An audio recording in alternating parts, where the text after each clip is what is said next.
சண்டையே இல்லாம எதிரியை வீழ்த்துவது எப்படி? சாணக்கியரின் 8 ரகசிய வழிகள். வணக்கம் நண்பர்களே. வாழ்க்கையில நம்ம எல்லாருக்கும் ஒரு எதிரி இருப்பாங்க.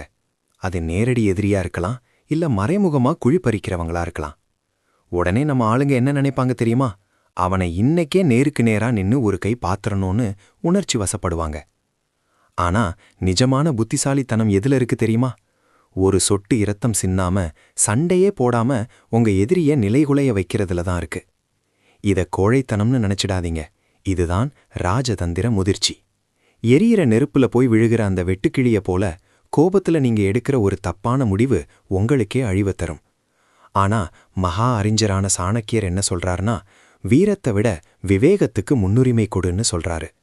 சிங்கத்தின் பதுங்கலும் மலைப்பாம்பின் காத்திருப்பும். ஏன் இப்படி சொல்றாங்க? சில உதாரணங்களை யோசிச்சு பாருங்க. சிங்கம், காட்டின் ராஜாவான சிங்கம் சில நேரம் புதருக்குள்ள பதுங்கி இருக்கும். அது பயத்தினால இல்ல, தன்னோட இலக்கு தப்பிச்சிடக்கூடாதுங்கிற தெளிவான கணக்கு அதுக்கு இருக்கு. மலைப்பாம்பு, ஒரு மலைப்பாம்பு தன் இரைய தேடி துரத்தி போய் எனர்ஜியை வேஸ்ட் பண்ணாது. சரியான இடத்துக்காகவும் சரியான நேரத்துக்காகவும் மணிக்கணக்கா பொறுமையா காத்திருக்கும். அது கிட்ட சிக்கிற இறைக்கு தான் தெரியும் அந்த காத்திருப்பு எவ்வளவு ஆபத்தானதுன்னு. உங்க எதிரி உங்களை விட பலமா இருக்கும்போது கொஞ்சம் பின்வாங்கிறது தற்கொலை கிடையாது, அது உங்க அடுத்த பெரிய பாய்ச்சலுக்கான பிளானிங். நீங்க நேருக்கு நேரா மோதினா உங்க பணம், உங்க நேரம், உங்க நிம்மதி எல்லாமே வீணாகும். அதனால எதிரிய திகைக்க வைக்கிறது எப்படி? நேரடி மோதலே இல்லாம அவங்கள எப்படி வீழ்த்துறது? சாணக்கியர் சொன்ன அந்த 8 ரகசிய வழிகள் என்னென்ன? வாங்க வீடியோக்குள்ள போலாம். ரகசியம் 1. ரகசியங்களை மறைத்தல் மற்றும் உணர்ச்சிகளை கட்டுப்படுத்துதல். சாணக்கியரோட முதல் பாடம் என்ன தெரியுமா? உங்களுடைய ரகசிய தன்மை. ஒரு போர்ல ஜெயிக்கிறதுக்கு ஆயுதத்தை விட அந்த ரகசியம்தான் ரொம்ப முக்கியம். உங்க மனசுக்குள்ள என்ன ஓடுது, உங்க அடுத்த மூவ் என்ன அப்படின்னு உங்க எதிரிக்கு தெரியவே கூடாது. உங்க நோக்கத்தை மறைக்கிறது ஒரு கலை. ஒருத்தன் தன்னோட கோபத்தையோ திட்டத்தையோ முன்கூட்டியே காட்டிக்கிறது எப்படின்னா, போர்ல ஜெயிக்க வேண்டிய வாளை தூக்கி எதிரிக்கிட்டையே கொடுத்து இந்தா என்ன வெட்டிக்கோன்னு சொல்றதுக்கு சமம். அமைதியான ஏரி, ஆழமான ஆபத்து. கோபம் அப்படிங்கிறது ஒரு பலவீனம் நண்பர்களே. யார் ஒருத்தன் டக்குன்னு உணர்ச்சி வசப்பட்டு கோபப்படுறானோ அவனை ரொம்ப ஈஸியா கணிச்சிடலாம். ஒரு புத்திசாலியோட முகம் எப்பவும் ஒரு அமைதியான ஏரி போல இருக்கணும். அந்த ஏரியோட மேற்பரப்பு வேணா அமைதியா இருக்கலாம், ஆனா அடியில என்ன ஆபத்து இருக்கு, என்ன சுழல் இருக்குன்னு யாருக்கும் தெரியக்கூடாது. இங்க ஒரு சூப்பர் உதாரணம் சொல்றேன் கவனிங்க. ஒரு பூனை தன்னை விட பெரிய எதிரிய பார்க்கும்போது என்ன பண்ணும் தெரியுமா? பயத்துல ஓடாது. தன்னோட மயிர்களை அப்படியே சிலிர்த்துக்கிட்டு தன்னை ரொம்ப பெரிய ஆளா ஒரு பிம்பத்தை உருவாக்கும். அதே போலதான் நீங்களும் உங்க ஆளுமையை ஒரு பவர்ஃபுல் பிம்பமா வச்சிருக்கணும். கழுகின் மௌனம் நண்பனின் வேடம். சாணக்கியர் ரொம்ப தெளிவா ஒரு விஷயம் சொல்றாரு. எதிரிக்கிட்ட பழகும்போது ரொம்ப இனிமையா ஒரு நெருக்கமான நண்பனைப் போல பழகு. ஆனா உள்ளுக்குள்ள அவனோட அதிகாரத்தை வேரோடு சாய்க்கிற வேலையில உங்க புத்தி ஒரு கூர்மையான கத்தி போல இருக்கணும். அந்த கழுக பாருங்களேன், அது வானத்துல ரொம்ப உயரத்துல பறக்கும். தன்னோட இரைய தூரத்துல பார்த்த உடனே கத்தாது, ஆர்ப்பாட்டம் பண்ணாது. அந்த இரை தப்பிக்கவே முடியாதுங்கிற ஒரு சுழல் வரும்போதுதான் மின்னல் வேகத்துல வந்து தன்னோட நகங்களை பதிக்கும். அதே மௌனம் உங்ககிட்டையும் இருக்கணும். சரி, இப்போ எதிரியோட கோட்டையில இருக்கிற ஓட்டைய, அதாவது அவனோட பலவீனத்தை எப்படி கண்டுபிடிக்கிறது? அடுத்த பாயிண்ட்ல பாப்போம். ரகசியம் 2. எதிரியின் பலவீனத்தை கண்டறிதல். தி அக்கிலீஸ் ஹீல். எதிரிய ஜெயிக்கணும்னா அவனோட மார்புல மோதணும்னு அவசியமில்லை. அவனோட கணுக்கால்ல இருக்கிற அந்த ஒரு சின்ன நரம்ப தட்டுனா போதும், அப்படியே சரிஞ்சு விழுந்துடுவான். சாணக்கியர் என்ன சொல்றாருன்னா, எவ்வளவு பெரிய கோட்டையா இருந்தாலும் அதை இடிக்கிறதுக்கு எல்லா சுவரையும் நீங்க உடைக்கணும்னு அவசியமில்லை. அந்த பெரிய சுவர்ல எங்கேயாவது ஒரு சின்ன விரிசல் இருக்கும் பாருங்க, அந்த ஓட்டைய மட்டும் கண்டுபிடிச்சு ஒரு அழுத்தம் கொடுத்தா போதும், மொத்த கோட்டையும் சீட்டுக்கட்டு மாதிரி சரிஞ்சு விழுந்துடும். பிரம்மாண்ட யானையும் அந்த ஒரு குட்டி எறும்பும். நண்பர்களே, பொதுவா எந்த ஒரு மனுஷனா இருந்தாலும் சரி, அவனுக்குன்னு ஒரு வீக்னஸ் கண்டிப்பா இருக்கும். சில பேருக்கு பணமா இருக்கும், சில பேருக்கு புகழா இருக்கும், சில பேருக்கு அவங்களோட முன்கோபமா இருக்கும், இன்னும் சில பேருக்கு அவங்க குடும்ப பாசமே பலவீனமா இருக்கும். இந்த இடத்துல ஒரு யானைய உதாரணத்துக்கு எடுத்துக்கோங்க. யானை எவ்வளவு பிரம்மாண்டமானது, ஆனா அவ்வளவு பெரிய யானையை அந்த ஒரு குட்டி எறும்பு நினைச்சா தன் கட்டுப்பாட்டுக்குள்ள கொண்டு வந்துடும். அந்த எறும்பு யானையோட காதுக்குள்ள நுழைஞ்சா போதும் யானையே அலறிடும். அதே போலதான் உங்க எதிரியோட பலம் எதுன்னு நீங்க ஆச்சரியப்பட்டு பார்த்துட்டு இருக்காதீங்க.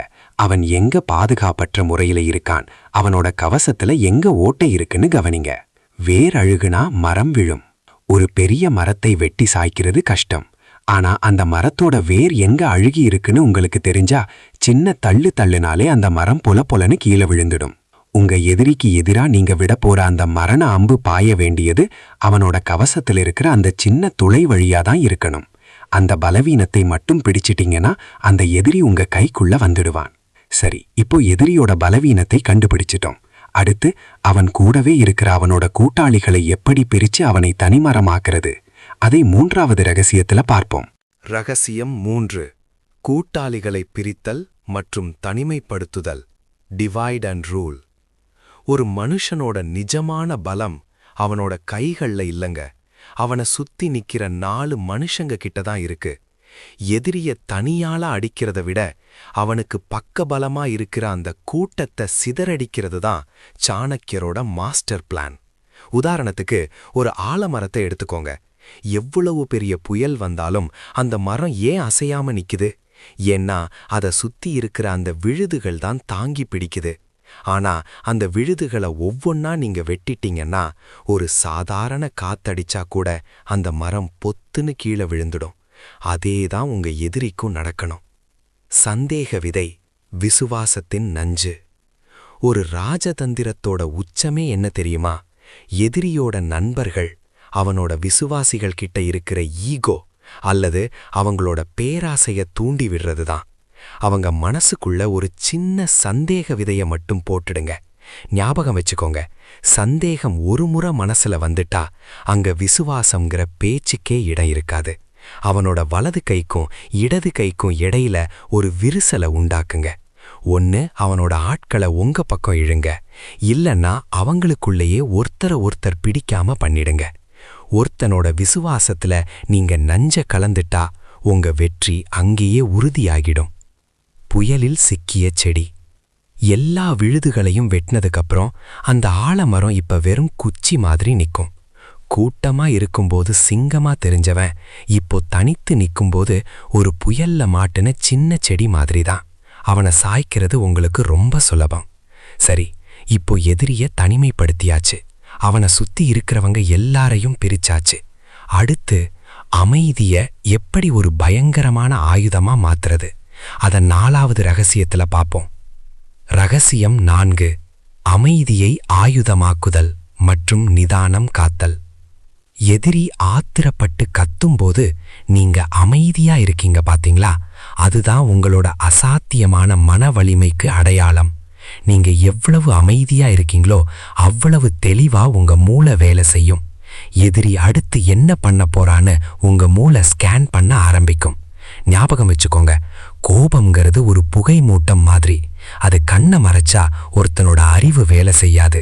நீங்க அமைதியா இருக்கிறது எதிரிக்கு தன்மேலேயே ஒரு சந்தேகத்தை உண்டாக்கும். இவன் ஏன் அமைதியா இருக்கான், இவன் கிட்ட என்ன பிளான் இருக்கு அப்படிங்கிற ஒரு புரியாத பயம் அவனுக்குள்ளேயே ஒரு அரிப்பை ஏற்படுத்தும். ஆழ்கடலின் அமைதி. ஒரு உதாரணம் சொல்றேன், கவனிங்க. மேல பார்த்தா கடல் பயங்கரமான அலைகளோட ஆர்ப்பாட்டம் பண்ணிட்டு இருக்கும். ஆனா அதே கடலோட ஆழத்துல போய் பாத்தீங்கன்னா அங்க ஒரு மரண அமைதி இருக்கும். உங்க மனசும் அந்த ஆழ்கடல் மாதிரி தான் இருக்கணும். உங்களை வம்புக்கு இழுக்கும்போது நீங்க காட்டுற அந்த அலட்சியம் இருக்கே, அதுதான் உலகத்திலேயே பெரிய தண்டனை. ஒருத்தன் கத்தும்போது அவனை திரும்ப தாக்காம ஒரு உயிரற்ற பொருளை பார்க்குற மாதிரி அலட்சியமா பார்த்துட்டு நீங்க போயிட்டே இருந்தா அந்த அவமானம் அவனை உள்ளுக்குள்ளேயே சிதைச்சிடும். அவனோட நிதானம் மொத்தமா தொலைஞ்சிடும். மனதளவில் வீழ்த்துதல். எதிரிய அவனோட கோபத்தை வச்சே நிலைகுலைய செஞ்சிட்டா பாதி போர் முடிஞ்ச மாதிரி. அவனோட ஈகோவை நீங்க உங்க அமைதியாலேயே உடைச்சிட்டீங்க. இப்போ எதிரிய மனதளவில் வீழ்த்தியாச்சு. ஆனா இதோட முடிஞ்சுடல. இப்போ அவன் நிஜமாவே என்ன நிலைமையில இருக்கான், அவனோட அடுத்த மூவ் என்ன, இதையெல்லாம் எப்படி தெரிஞ்சுக்கிறது? அதுக்குதான் சாணக்கியர் ஒரு ரகசிய படையையே வச்சிருக்காரு. அதுதான் ஒற்றர்கள்.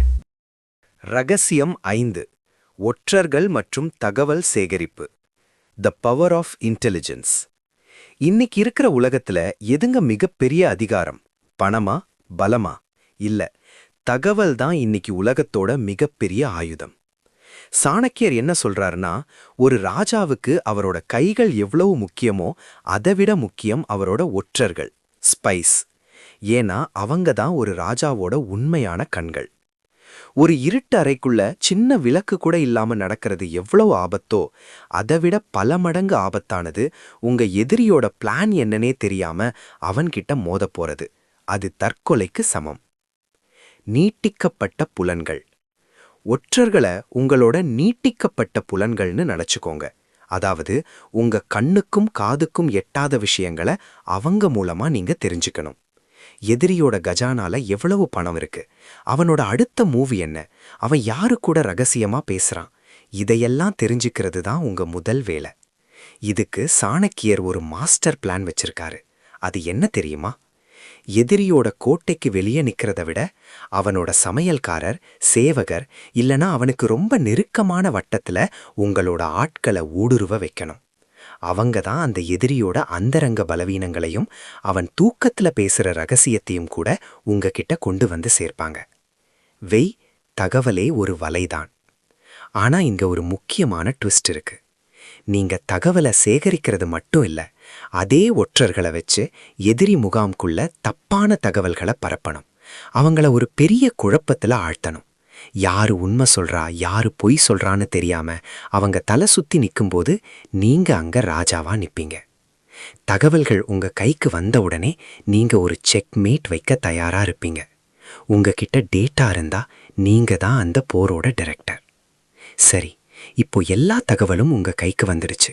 எதிரி குழப்பத்துல இருக்கான். இப்போ அவனை வீழ்த்துறதுக்கு தகுந்த நேரத்துக்காக எப்படி காத்திருக்கிறது, அத 6வது ரகசியத்துல பார்ப்போம். ரகசியம் 6 மற்றும் 7.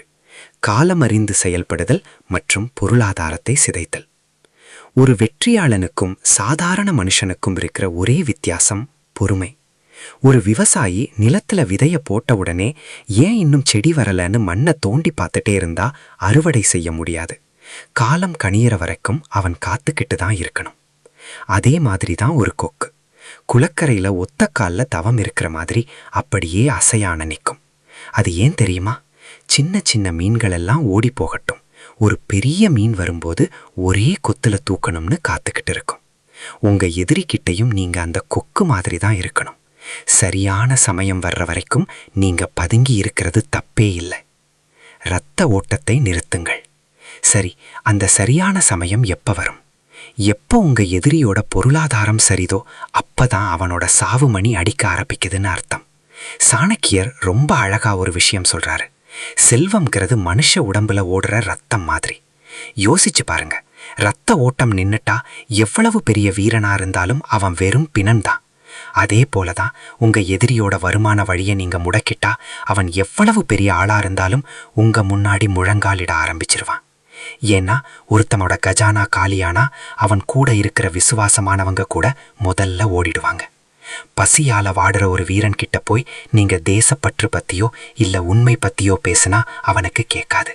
அவனுக்கு தேவை சாப்பாடு, அதுக்கு தேவை பணம். பல்லில்லாத பாம்பு. அதனால உங்க எதிரியோட பிசினஸ் டீலையோ இல்ல அவனுக்கு பணம் வர்ற வழிகளையோ நீங்க ராஜதந்திரத்தால அடைச்சிட்டீங்கன்னா அவன் பார்க்கறதுக்கு ராஜநாகம் மாதிரி சீருவான். ஆனா அவன் வெறும் பல்லில்லாத பாம்பு தான். அவனால உங்களை கடிக்க முடியாது. எதிரி பொருளாதார ரீதியா மொத்தமா விழுந்து தனிமரமாகி கையில காசும் இல்லாம நிக்கிற அந்த தருணம் தான் உங்களுடைய ஃபைனல் அட்டாக் தருணம். சரி, இப்போ எல்லாம் ரெடி. அந்த போரோட கிளைமேக்ஸ் எப்படி இருக்கணும், அந்த இறுதி முடிவை எப்படி எடுக்கணும், கடைசி ரகசியமான 8வது வழியை பார்ப்போம். ரகசியம் 8. கருணையின்மை மற்றும் முழுமையான அழிவு. இப்போ நாம கடைசி கட்டத்துக்கு வந்துட்டோம். நீங்க எல்லா தந்திரத்தையும் பண்ணிட்டீங்க. எதிரி இப்போ பலவீனமா இருக்கான். ஆனா இந்த இடத்துல தான் பல பேர் ஒரு பெரிய தப்பு பண்ணுவாங்க. அது என்ன தெரியுமா? பாவம் போயிட்டு போறான்னு விடுற அந்த கருணை. சாணக்கியர் ரொம்ப கடுமையா ஒரு எச்சரிக்கை கொடுக்கறாரு. நெருப்பு, கடன், நோய், பகை, இந்த 4ஐயும் என்னைக்குமே மிச்சம் வைக்க கூடாது. நெருப்ப அணைச்சா முழுசா அணைக்கணும். ஒரு பொறி மிச்சம் இருந்தா கூட அது காப்பையே எரிச்சிடும். அதே போலதான் பகையும். பாதியில விடுற பகை என்னைக்காவது ஒரு நாள் விஸ்வரூபம் எடுத்து உங்களுக்கே யமனாக வந்து நிக்கும். நச்சு பாத்திரத்தில் இருக்கும் பால். ஒரு பாம்பு அடிச்சா அரைக்குழையா விடக்கூடாதுன்னு சொல்லுவாங்க, கவனிச்சிருக்கீங்களா? ஏன்னா காயப்பட்ட பாம்பு இன்னும் ஆக்ரோஷமா வந்து உங்களை கடிக்கும்.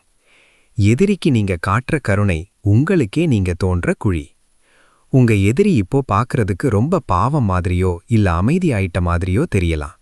அது எப்படின்னா, ஒரு விஷம் நிறைஞ்ச பாத்திரத்துக்கு மேல கொஞ்சோண்டு பாலை தெளிச்சு வச்ச மாதிரி தான். மேல பார்க்கறதுக்கு வெள்ளையா சுத்தமா தெரியும், ஆனா உள்ள இருக்கிறது மரணம். அதனால அந்த பாத்திரத்தையே உடைச்சி எறியணும். வேரோட பிடுங்கி எறியுங்கள். ஒரு செடியை அழிக்கணும்னா கிளைகளை வெட்டிட்டு இருக்கக்கூடாது, அதை வேரோட பிடுங்கி எறியணும். அப்பதான் அந்த இடத்துல அது மறுபடியும் முளைக்காது. உங்க எதிரி மறுபடியும் இழவே முடியாத ஒரு நிலையை நீங்க உறுதி செஞ்சா மட்டும்தான் உங்க வெற்றி நிலைக்கும், உங்க நிம்மதி நிலைக்கும்.